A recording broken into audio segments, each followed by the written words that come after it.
Hello, everyone, and welcome to 180 Degrees of Impact. My name is Matt Scott, and today I'm very lucky to be joined by Christina Moreno, who is with me today. Hey, Christina, how are you doing? I'm doing great. It's so awesome to be here. Thank you. Thank you, and I appreciate it. And for anyone who's watching the video of this, of course, we see the lovely banner behind you for your organization, She Matters. But could you tell us more about, or tell me more really, about how you introduce yourself to people? Because I know that you are, you're working on She Matters, but you're so much more than that. Thank you. Yeah. Well, I'm the founder and CEO of She Matters. And next question is, She Matters. We are a social enterprise recruitment agency with a mission to empower refugee and migrant women to enter the labor market in the Netherlands. So that's sort of my very quick introduction. But in general, like you said, yeah, there's definitely a lot more to me. I'm an American international lawyer. I did some fascinating work in The Hague, the City of Peace and Justice, amazing work before I left that to pursue She Matters full time. So yeah, I'm an American living and working in the Netherlands. I think a lot of people probably immediately have the same question I do, which is, how did you end up in the Netherlands doing the work that you're doing and living the life that you're living, I guess, more than that? Yeah, no, that's a spot on question, because I do get asked that a lot. They're just, why is this even happen? Right. And my answer is always, look, if you would have asked me, or if you would have told me last, I don't know, not last summer, but the summer before, that I would be here doing what I'm doing today, I would say, no way. So you're dreaming, because I had no ambitions of going on this journey, on this path. It really started with an initiative that I had within myself to give back. I had myself, I come from poverty, living in the United States. The teenage mom, dropped out of high school on my 16th birthday. That was in the Seattle area, Tacoma, Washington. I had no job skills. I had no high school diploma. I mean, just look at the statistics. Was supposed to be on welfare my whole life, which I was with my son. My caseworker, when I told her my dream was to be a lawyer, she laughed at me, handed me a folder of applications to Walmart and Target, said they need cashiers, apply. That was supposed to be my life, but really through, hard work, dedication, a lot of grit, I was able to overcome poverty. I got a full-time job at a call center, worked full-time. At night I went to school. So I would, answer calls, do my homework in between calls, go to night school, all while being a mom. It took a long time, and I don't even know how many cups of coffee, but I was able to, work my way up from, to high school level courses, to the community college for my associate's degree, to my bachelor's, attended the master's program.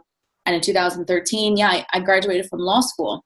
And up until March, I was an international lawyer working in The Hague. Like, you can't get any black and white than that. And I just felt the need to give back. I felt like, I just wanted to see, how can I help the refugee community? And it turned out that I wanted to do something. It could have been donating clothes. It could have been teaching English. But what I found through my research was that women, female newcomers, were not being supported in the way that they should be supported when they get to their host country. And it was just, okay, that's a gap. That's how I can help. Again, starting very small. Maybe I'll put together a class, women who want to come together and sew, I'll maybe buy some sewing machines. We have a room, make a class of it, maybe even a cooking class. But I really felt, and I think I connected this with my past, is, what does a job do to you? A job makes you feel proud. You have something to look forward to in the morning. It gives you identity and purpose.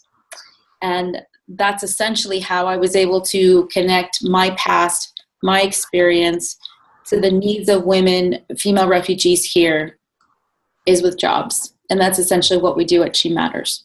Yeah, that's really interesting to hear and inspiring to hear that you were someone who really, like, to fill the cliche, or to use the cliche, beat the odds, in the sense of people tell you, I mean, you were literally told that you couldn't be and do what you want to be and do. And so I think it's inspiring that you're here.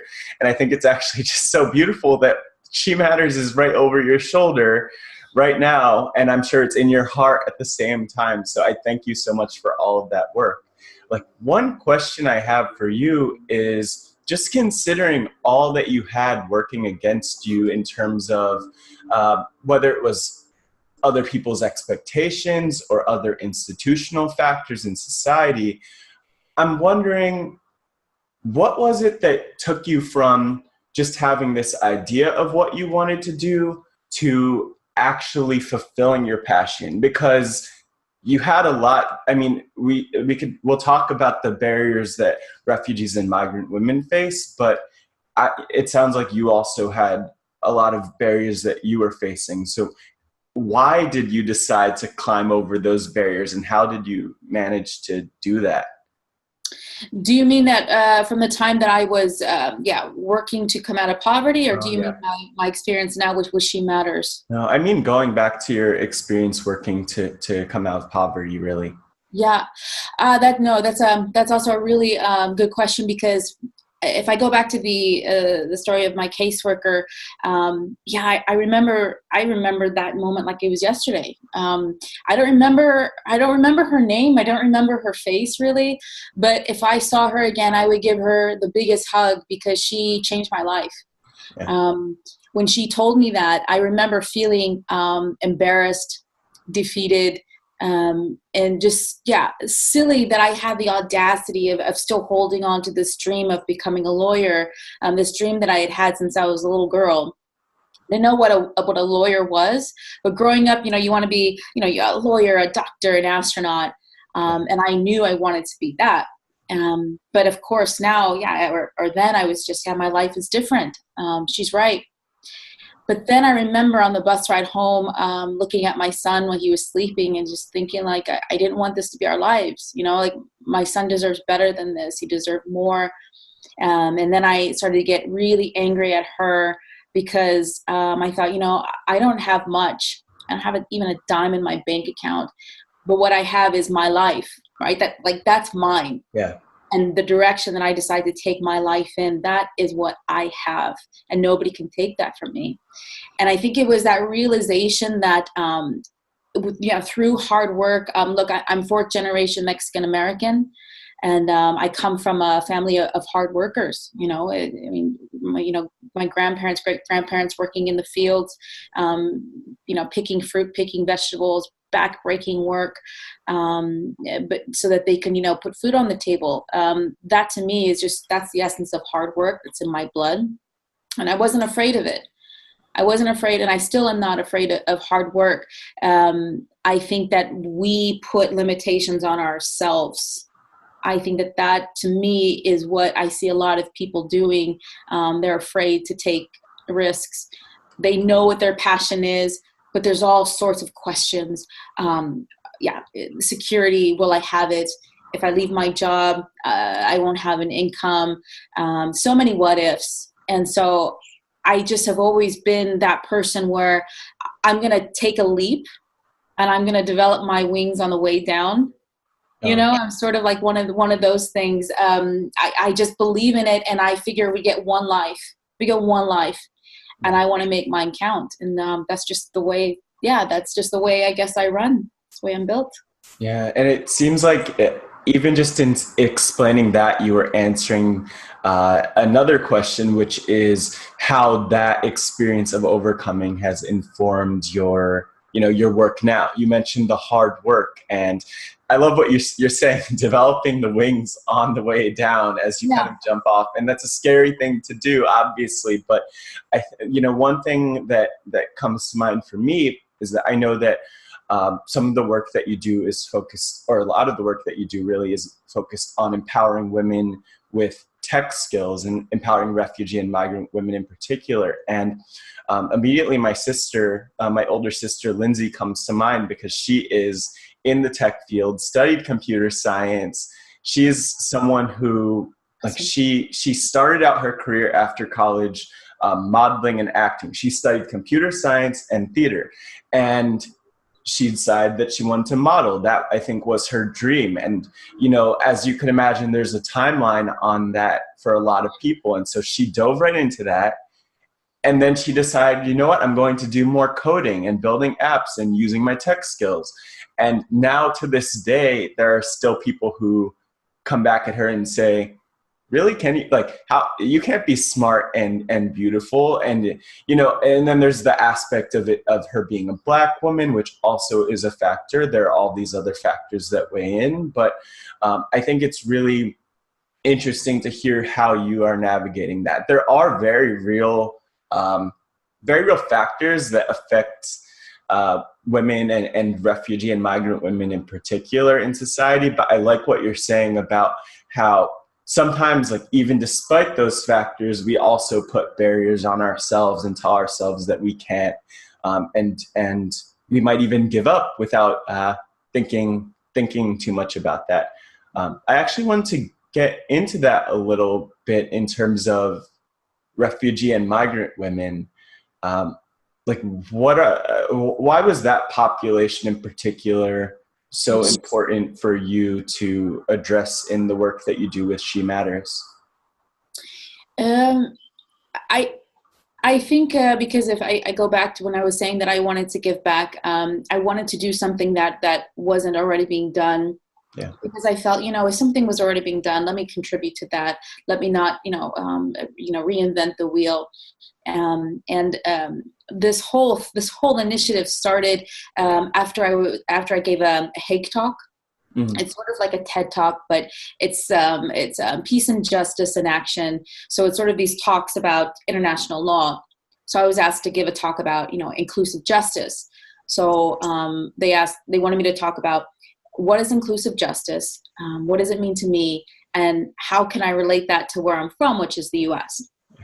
So I chose for that talk to talk about the Donald Trump travel ban, which at the time was a ban on 7 Muslim majority countries. Those people coming from those countries were barred from entering the U.S. And I had argued that some of these people were refugees and how they needed access to social programs that I had used to overcome poverty. It was the first time I told my story publicly, and I was terrified. What I had done, my journey up until that point, it was behind me. I never really thought of it. I just, it was something I had to do to survive. But I remember after that talk, some of the women in the audience were from the refugee community, and they told me how inspired they were by my story. And I said, well, let's meet for coffee. I want to get to know you. And I met them for coffee, and there were 3 women. And if you think my story is special in any way, these women's stories, I was so moved. Every single time. Well, first of all, I would go to their homes, and we're supposed to meet for coffee. These women are so generous and giving. There would be tables of food for me, and I would just be so humbled, like, oh, come on, I don't deserve this. But they give so much. But then they started telling their story, and they were telling me about the journey that they had from, living in Syria, for instance. Everything was normal, just like you and I sitting here talking, mm-hmm. going to work, going with your friends to the mall, and then the conflict breaking out, and then the bombings happening, and then how they had to flee. And they had told me stories of, for instance, a woman who had to sell everything she had, even her wedding ring, so that she and her 2 small children, can make it to Turkey, onto this ridiculously unsafe raft with like 70 other people, a raft built for 20 people, coming across, the ocean, arriving to the camps in Greece, terrible conditions. especially for women, to being smuggled across Europe in the back of a van without air, people screaming, "I can't breathe," and then finally arriving to the Netherlands. I was just so moved because in front of me, I was seeing, to me, the epitome of the unbreakable human spirit. Strong women. I mean, next to my grandmother, these women were just, I don't know, just such beauty. Mm-hmm. And after every meeting, by the way, I was crying. I was, so moved. Yeah. I would say, okay, you're here in the Netherlands and you're safe. What's your dream? I was really expecting them to say something like, "Oh, I want my son to, go to the best school. I want to get the nicest car," or whatever. And they said, "Yeah, Christina, I just want a job. I want to make my mother proud. She's still in Syria. I want to make my children proud. I want to give back to this country that gave me safety. I want a job." And that was sort of the first inclination for me, like, that shouldn't be your dream. You should have bigger aspirations than that. Why is this your dream? And then I started again to just dig. And if you look at the statistics today, only 11% of refugees in the Netherlands since arriving here in 2014 are employed full time. 11%.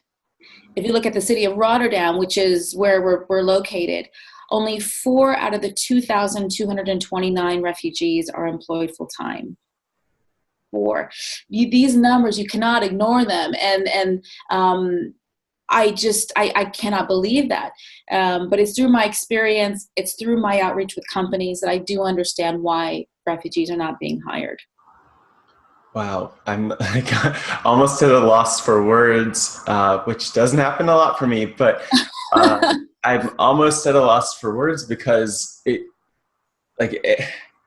we know that these things exist, that all these inequalities exist. Like in the US, we know that. In the Netherlands, all around the world, we know these things, and yet they still exist, and there are still people who overlook them, unfortunately. And, even just thinking about the companies and those that you work with and interact with, I'm really curious, how do you manage to get these organizations and I'll say broader stakeholders on board with the work that you're doing? Because it is such an important issue, but it sounds to me like it's also been like the needs of refugees and migrant women have been overlooked for so long. So how do you manage to get those companies in particular on board?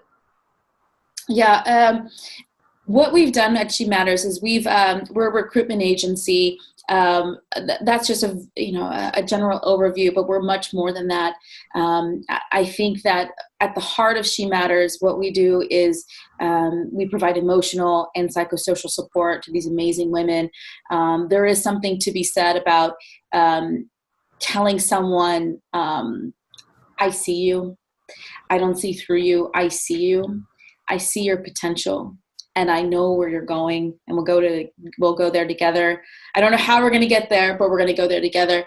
There's something that that took me like 3 seconds, right? Yeah. That is so valuable, and that has the ability to just change lives. So I think that's what we offer to the women is friendship, camaraderie, sisterhood. That's at the heart of She Matters. But with that being said, yeah, I just gave you the numbers. Companies, what a challenge. So what we do, in essence, is we have a Lotus Flower program. It's a 12-week program that we use to pitch our candidates to companies. So you have 2 sides. The one side, we approach companies and say, "Look, I see a vacancy. It's online. I know that you outsource through multiple recruitment agencies in the Netherlands. Why not work with She Matters?" We always give them candidates with qualifications that closely align to what they are requiring, right? So that's important. But the companies have questions. The number one question I always get is, "Christina, this is great, this is inspiring, but it won't work in the Netherlands because refugees can't work here." That's a huge misconception. Refugees definitely can work here. Once they are designated as a status holder or a status holder, they're given a temporary residence permit of 5 years, which gives them all the legal rights to work in the Netherlands. They can even own their own company. So there's a huge educational component that's involved in this. But then afterwards, they say, okay, that sounds good. Christina, you even said you'll handle the paperwork for us. That's okay. That's good. But they're refugees. Are they okay? Are they okay to work? They've probably been through a lot. Will they integrate in the workplace here? I don't know. It's sort of their hesitation. So then we say, fair enough. Look, I don't ask you to employ Shahira or Shem. I don't ask you to employ her right away. What we ask of you is give Shem a shot. For 12 weeks, allow her to come into your company. She could practice her skills that she had back home, learn new skills, network, practice her Dutch. You can also just get a feel for it, feel for each other. I don't know, maybe she doesn't like it here either, It's just sort of a tryout, and that's a less confrontational way for us to get our candidates in the labor within the company into the labor market, because the companies see that as less risky. So then we also say to them, look, at the same time that Shahira or Shem they're coming here for their traineeship, she'll also attend a weekly workshop with us at our facilities. So these are extra workshops on hard skills, soft skills, so like how to interview well, how to integrate into the workplace, things like the importance of being on time because there are cultural differences. Mm-hmm. But we also offer a mentorship program. So we match her with a woman who is already working in the candidate's desired field. So the mentor can offer friendship, but also, practical support, looking at her CV, opening up her network to, her mentee, to try to get her into the labor market. At the end of the 12 weeks, we hold a graduation ceremony to celebrate their success. We invite her family, her friends, her employer, and then we just go back to the company, say, how'd it go? The company can either say, oh my gosh, Shem was amazing. We love her. We want to bring her on board. Fantastic. You now have a new employee. But even if it didn't work and there wasn't a match for whatever reason, it's still 12 weeks of real experience that Shem now has to put on her CV that we helped her create. And then we continue pitching her, for another company. It's just a win. It just makes sense. I mean, we don't manufacture the next best technology or want to go to Mars. It's just human fundamental contact and humanizing that word refugee. It's a loaded term. Yeah. And you even mentioned a little bit about how the refugees bring so much, there's a lot of baggage with just the refugee experience. And I think that's something that, people could look into more, and I encourage people to learn more about that. But I think what you're doing and just the model it's interesting because it's so common sense in a way where it's like, oh wow, why didn't we think of that before? That we have these companies that are looking for talent to fill their positions, or even still looking for help on certain projects for a period of time. And we have these women who are looking for opportunities. And so you're bringing those two pieces together, which I think is powerful. It's incredibly powerful. I'm wondering, is there any other advice you have for not just people doing the work that you're doing in particular, but for other social that's a hard word to say, entrepreneurs who are, is there any advice you have for other social entrepreneurs? I'll say that again later if I can figure it out.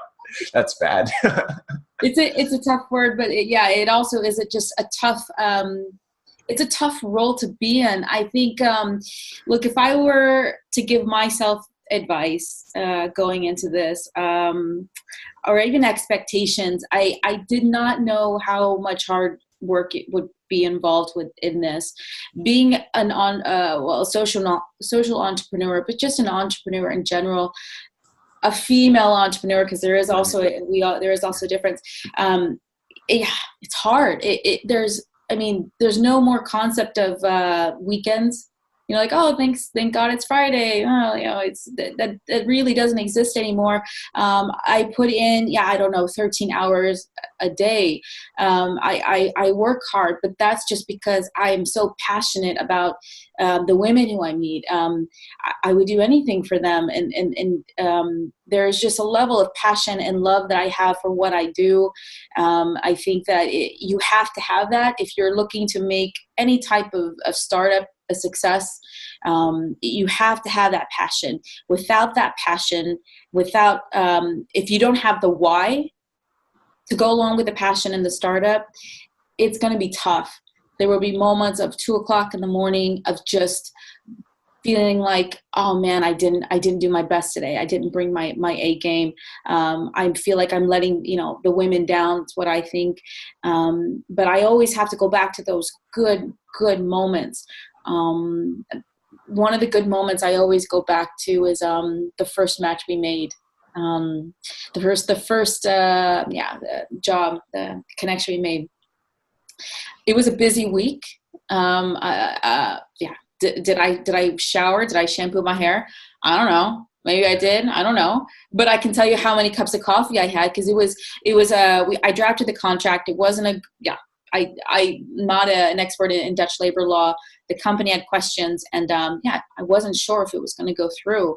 But then it did after some negotiations, and I made the phone call, and and there were tears. There was the ugly cry. You know, the ugly cry. Yeah.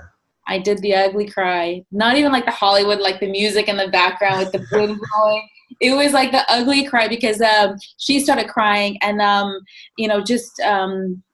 that it touches me. That just gets me so emotional. So it's those moments I go back to that give me the strength to go on when things are tough.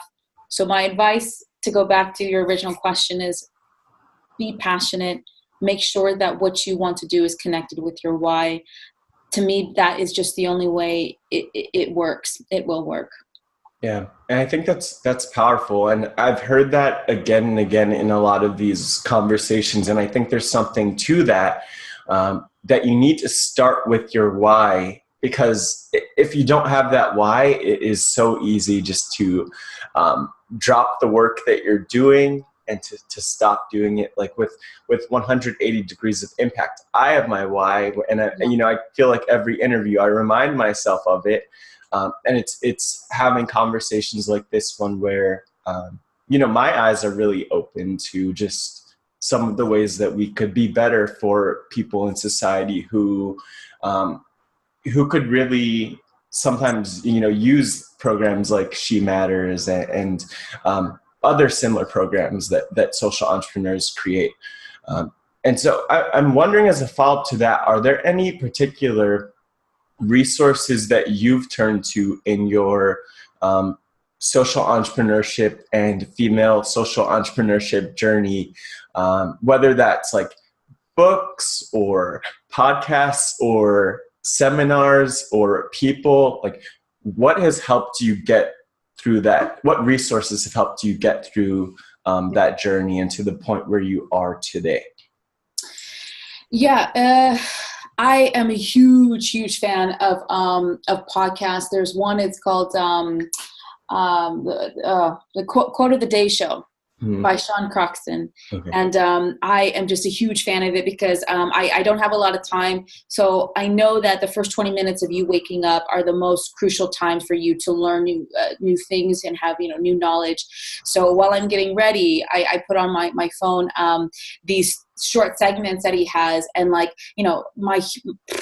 don't even know, like Lisa Nichols, Les Brown, Wayne Dyer are like, I listen to these motivational pieces, and it's so common sense. Like, if you're not, it's as simple as like, if you're not happy, what else is there? Yeah. And that really got me motivated to really, because I had the idea of She Matters, and I was like, but I'm not smart enough. I'm not an MBA. Yeah. I worked at international law. When I first started, I was asked to put together a business plan. I don't know, what's a business plan? I had no idea. So all these thoughts go through my head, but it was helpful to listen to people say, yeah, look, you'll always have doubts. Always, always, always. There will always be that voice inside of you that will say, you're not this enough, you're not that enough. Are you willing to listen to that voice and give up what could possibly be living your passion, your dream? Or are you going to go for it? And with Les Brown, yeah, that's how I got the developing of the wings on the way down. Yeah, that was a huge motivation for me. So that was huge. It is huge. I am also a fan of personal development spaces, whether or not that's books. I love to learn from people who have gone before me. I love learning from their mistakes. I love people who can be authentic and real in their entrepreneurial journey. I think so often when we go on Instagram and just put in like hashtag, for me, female entrepreneurs, I most often see such the polished look, the woman who's just traveling around, she has her laptop and, she has like the nice orange juice with the croissant. She's in the nicely, lit bedroom. It is not like that. I mean, it is. I mean, there are, good moments, but it is not always like that. I will say that. So, it's just a mixture of everything. But I think if I can give like advice to anybody who's looking to do this, always be willing to learn from your mistakes and from others. Look at shows or look at segments like the one in like you've been a huge inspiration for me. And your initiative, we need more of them like you. So I think the work that you do is amazing. And I think the more we can learn from each other, the better. Thank you. And I think just as a follow-up to that, I think of someone who watches my mom, and she tells me that, through some of the interviews, one thing that she really loves to hear is what you're saying, like that real, that authentic point of view. And in particular, you were sort of referencing what my mom has called like the view from under the bus. So like the negative or I won't say negative aspects, but I'll say not as beautiful aspects of the work that, we don't post on Instagram and we don't put out there for everyone to see. What are some of those challenges that you faced, or those, like, I guess to steal from her, like those under the bus views that you faced? I'll definitely have to work on that, but what are some of those challenges for you? I think that there have been many. I mean, I think it was first when I first started with She Matters. I started out with all heart, all passion, and that's that was big for me. But I didn't make it work for the companies, for the corporates, because they would say, this is great, but how is this going to help me? And I had to go back to the drawing board. I had to be willing, because by then, at that point, we were, She Matters was a semifinalist at the TEDx Amsterdam Women's Startup Award. Mm-hmm. I submitted our application, and then this was like a week after we were founded. And then, I don't know, afterwards, like soon afterwards, we said, they invited me to go pitch, 1-minute pitch. I was so terrified. But anyways, we didn't get through to the top 3. And I was disappointed. I was so disappointed. But I had to be willing to pick myself up and say, I'm going to learn from this. I took the guest list. I don't think I was supposed to do that. I took the guest list and I just emailed everyone who was there in that room to meet me for coffee. Let me treat you for coffee. Let me treat you for lunch. I want to learn from you. What did you think of my pitch? What did you think of my business model? I just hustled. So that was sort of a big moment of, I could have just quit, because I had a lot of people saying, that my model wouldn't work, my business model. But I learned, I picked myself up. I think in general, because of the traction that She Matters is getting, I'm so, so grateful for it. I'm so grateful for it. But it is getting to the point where I took a picture of my feet when this was like winter. I think it was in March. I had no socks. And it was freezing in the Netherlands. Like, it was one of the coldest days of the year. I didn't have time to do laundry that week. And I had no clean socks.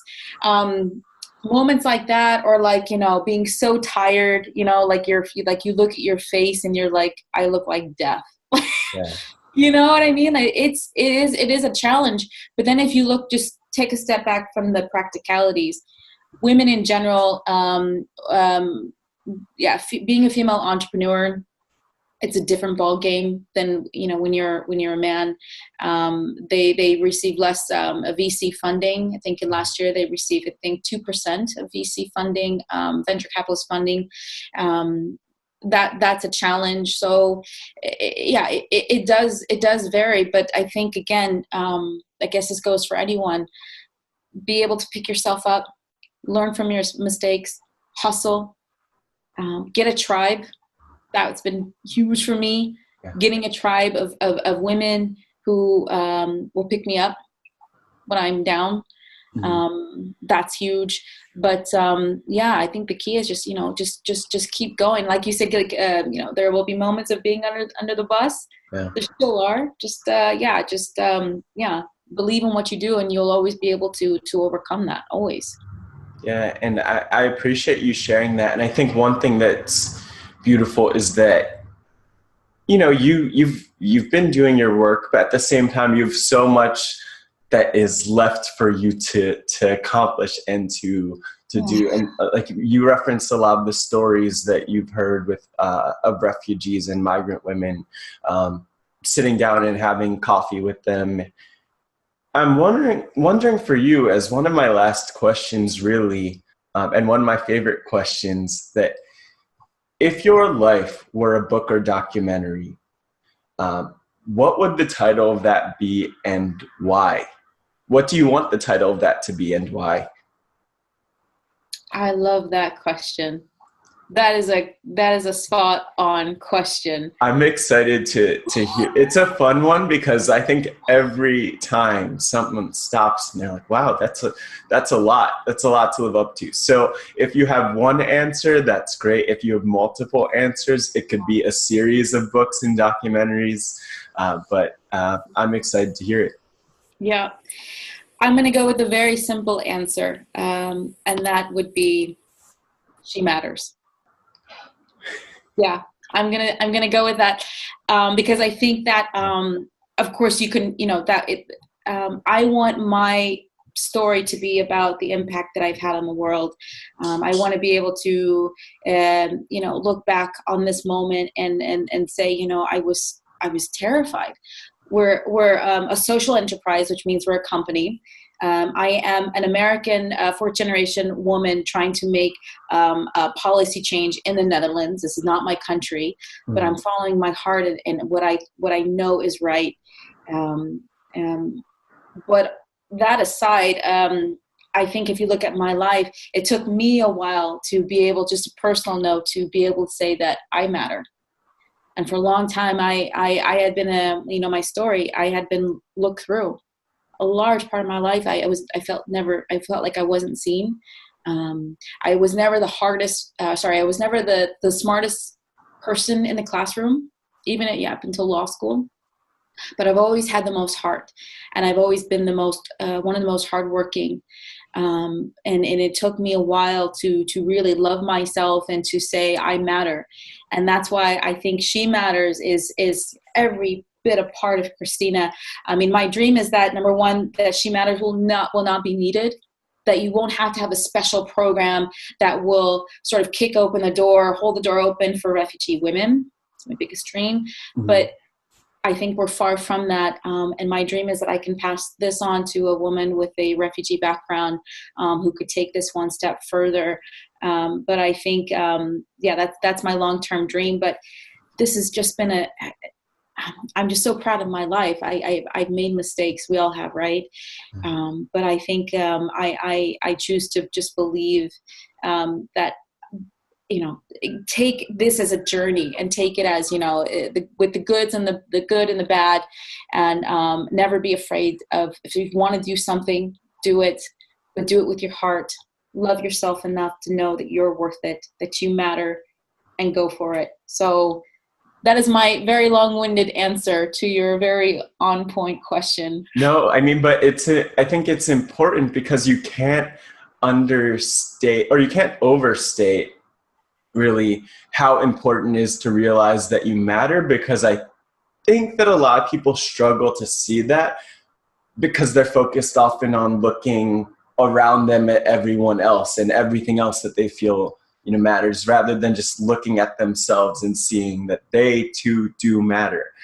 So you are a phenomenal social entrepreneur, I could say. Thank you. But you are phenomenal. And I think one thing that I really appreciate about the work that you're doing, and really love about the work you're doing, is that there's this spoken word poet and writer, Elizabeth Acevedo, and she is from New York, you know, based in Washington, D.C., and she gave a TEDx talk a couple of years ago. But I was listening to this talk, and she's delivering her poetry, and she talks a lot about violence against women and about gender equality. And one thing she said about her work is that she strives one day that her work will be obsolete and that she won't need to deliver these poems about domestic violence and about gender inequality. And so I think that's what, you know, what we want for all social entrepreneurs, that work will not be needed in time. So I appreciate that so much. But I know it's a long fight, and you'll keep going, and you'll keep remembering that you matter and pushing. And I'm wondering, as you keep doing that work, how can people learn more about you and all that you're working on? Are there links, social media? Yeah. So we definitely, we're online.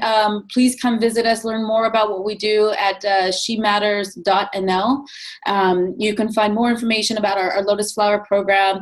If you're a company who wants to work with us, if you want to participate or support us in any way, please take a look. You can also look at follow us on our social media accounts. I can guarantee that every day there's something special that happens. And I think the more people I can take on our journey, the better. I think that we see so much negative in the world, on the news, radio. But what I've seen, and part of the gift of this whole journey, has been that I've seen just the beauty of humanity through the women who I strive to support, but also just people in general who I tell, about She Matters. And strangers just emailing me and saying, hey, how can I roll up my sleeves and get in there with you and help you? Yeah, that's beautiful. So follow our journey on social media, on our website. You can also get in touch via email at info@shematters.nl. But yeah, please reach out. If you want to learn more about us, I'm happy to speak with you. Thank you. And first of all, I'll say, if anyone wants to learn more about 180 Degrees of Impact, if they don't know about it already, just visit let's.care or at Let's You Care on social media. But the one other thing I want to say is that just thinking about the work that you're doing, it reminds me of a story from about 2.5 years ago. And I met this woman here in the US, in New York, by the name of Medina, and she was at this event called Space Apps, which is the Space Apps Challenge, which is an event by NASA. And actually, I work as part of that program. But at this event, I was focused on going around and hearing different people's stories. And so I sit down and I talk with Medina, and we had about a 30-minute conversation, which was more time than I had with most people at that event. But she was telling me that she came to the US as a refugee 10 years before. She had her 2 kids pretty much the next year and after that. And since then, for about almost 10 years, really, almost the whole time she'd been in the US, she was a stay-at-home mom. And so she decided to turn to tech and learning about computer science and all these skills as something to empower her and show her kids that she could change the world for the better. So that's all to say that not only is the work that you're doing relevant in the Netherlands, but I'm sure I'll share this with Medina too, because I'm sure she'd appreciate it. But the work that you're doing really has the power to inspire a lot of people beyond where you're doing your work now. And who knows, maybe one day you'll be doing this work at a much broader, widespread scale. So I'll continue to follow on social media to stay up to date with that. But just want to say thank you again, Christina, for taking the time out and having this conversation. I appreciate it. And as I say at the end of each and every one of my 180 Degrees of Impact interviews, keep impacting, and thank you again. Thank you so much, Matt. I think, this was such a special project you have going on at 180 Degrees of Impact. I am privileged and I'm honored to be a part of it. Thank you for allowing me to share my personal story, but also my entrepreneurial journey and my passion for She Matters. Thank you so much. No, thank you. I appreciate it.